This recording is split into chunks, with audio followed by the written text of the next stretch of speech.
During the hottest time of the year, the majority of the labor force exposed to heat will call in sick or simply leave. In warehousing and logistics alone, U.S. Department of Labor estimates that absenteeism increases by 44% when it's hot. A Center for American Progress study found that the average cost to replace an employee for high turnover, low-skilled jobs is roughly 16% of their annual salary, averaging $5,300 per lost employee year.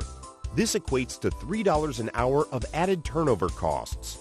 However, when it is hot, warehouse turnover increases by 50%. Thereby, an additional $1.50 an hour of cost is attributed to attrition caused by heat. While $1.50 per hour is no small change, it pales in comparison to the cost of turnover for employees who manually load trailers. Our customers repeatedly tell us that trailer loading staff turnover increases so dramatically in the summer that many employees fail to last a week. The increased summer cost of trailer loading employees therefore can easily exceed an additional $10 per hour per employee.